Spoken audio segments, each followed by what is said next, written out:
Hello everyone, welcome back to AS NEET. तो सबसे बड़ी बिग ब्रेकिंग के साथ में आपके साथ जुड़ रहा हूं, क्योंकि बहुत बड़ी खुशखबरी सभी स्टूडेंट के लिए कि नीट 2024 का एग्जाम यानी कि री नीट 23 जून 2024 को होने जा रहा है। सुप्रीम कोर्ट ने यह डिसीजन दे दिया है कि अब जो है री नीट का एग्जाम 23 जून 2024 को कंडक्ट करवाया जाएगा। लेकिन किसके लिए कंडक्ट करवाया जाएगा, ये बहुत ज़्यादा ज़रूरी बात है। और क्या बोला है, कब तक काउंसलिंग स्टार्ट होगी, क्या क्या इसमें डिसीजन हुए हैं, क्योंकि आप सभी को पता है कि आज हियरिंग थी जो कि 2 दिन पहले भी थी। तो कोर्ट ने बोला था कि हम 12 या फिर 13 को ये जो है इसका जो केस है उसके ऊपर बात करेंगे या फिर उसकी सुनवाई होगी। तो मैं आगे आपको बताता हूँ, सब्सक्राइब कर लेना चैनल को और ज़्यादा अपडेट्स के लिए, क्योंकि अब इसी तरीके की अपडेट्स आपको देखने को मिलती रहेंगी। सबसे बड़ी खुशखबरी वाली बात यह है कि नीट जो है 2024 का एग्जाम फिर से होने वाला है 23 जून 2024 के लिए। तो सब्सक्राइब ज़्यादा से ज़्यादा शेयर कर दो ताकि बच्चे प्रिपरेशन करना स्टार्ट कर दें। उसके बारे में मैं आपसे बात करूंगा, लेकिन पहले सब्सक्राइब कर देना। तो चलो स्टार्ट करते हैं कंप्लीट बातों के बारे में। तो जैसा कि आप सभी लोगों को पता था कि जो सुप्रीम कोर्ट में है उसमें पेटिशंस फाइल थे ऑलरेडी। 2 दिन पहले एक डिसीजन आया था सुप्रीम कोर्ट के अंदर, तो उन्होंने जो काउंसलिंग है उसके ऊपर रोक नहीं लगाई थी। लेकिन एनटीए से उन्होंने क्वेश्चंस पूछे थे कि जो भी आपने ग्रेस मार्क्स दिए हैं या फिर जो रिजल्ट दिया है उसके लिए हमें क्लेरिफिकेशन दो कि किस किस तरीके से सारी चीज़ें हुई हैं। तो वहाँ पर एनटीए ने क्या हो सकता है कि कोई ठीक तरीके से एक्सप्लेन करने में कामयाब नहीं हुआ। तो अब बात आ रही है कि सुप्रीम कोर्ट ने 3 पेटिशन याचिका लगी थी। जो फर्स्ट डिसीजन आया था उसमें उन्होंने पूछा था कोर्ट से यानी कि एनटीए से, तब उन्होंने इसका जवाब मांगा था। तो अब जिसकी सुनवाई चल रही है अभी भी, हालांकि फाइनल डिसीजन जो कि काउंसलिंग है उसके ऊपर क्या होने वाला है उसके बारे में मैं आपको नेक्स्ट वीडियो में बताऊंगा। लेकिन बहुत बड़ी खुशखबरी वाली बात है सभी स्टूडेंट के लिए। तो री नीट 23 जून 2024 को कंडक्ट करवाया जा रहा है, लेकिन ये कंडक्ट सिर्फ उन स्टूडेंट के लिए करवाया जाएगा जिनको की ग्रेस मार्क्स एनटीए ने अवेलेबल करवाया है, क्योंकि इसके लिए एनटीए ने कोई भी क्लेरिफिकेशन नहीं दे पाया।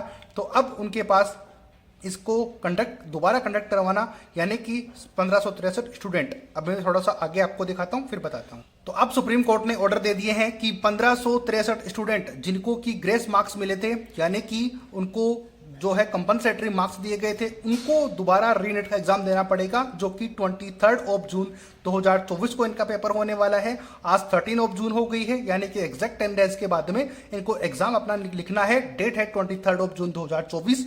आप इसको जितना ज़्यादा हो सके वीडियो को शेयर कर देना। लेकिन सभी स्टूडेंट के लिए ये पॉसिबल नहीं है, एग्जाम कंडक्ट नहीं करवाई है अभी तक। लेकिन अभी होप रखने की, आपको ये होप नहीं रखने की कोशिश मत करना, क्योंकि आपके लिए भी इसका पॉजिटिव इफेक्ट होगा। यानी कि अब उन स्टूडेंट को क्या फायदा होगा जो कि ये एग्जाम नहीं दे रहे हैं, उसके बारे में बाद में बात करेंगे। क्योंकि ये जितने स्टूडेंट थे इनका पता चल जाएगा इस एग्जाम में, क्योंकि ये सुप्रीम कोर्ट इनके अंडर में होगी, तो ऑटोमेटिकली पता चल जाएगा कि ये बच्चे वाकई में टॉपर बनने लायक थे या फिर एग्जैक्टली इन्होंने कितना स्कोर किया था। और ग्रेस मार्क्स देने के बाद में इनको इतने मार्क्स कैसे मिल गए उसका पता चल जाएगा। उसके बाद में जितने बच्चे हैं उनके ऊपर इसका इफेक्ट ऑटोमेटिकली पता चल जाएगा, जिससे कि अपन या फिर कोर्ट इस डिसीजन पे पहुंच जाएगा कि बाकी बच्चे जितने भी फेयर एंड स्क्वायर थे उनका नीट एग्जाम दोबारा कंडक्ट करवाना चाहिए या फिर नहीं। क्योंकि इस रिजल्ट से यानी कि इस री एग्जाम से, री नीट से बहुत ज़्यादा इफेक्ट पड़ेगा उन स्टूडेंट के ऊपर जो कि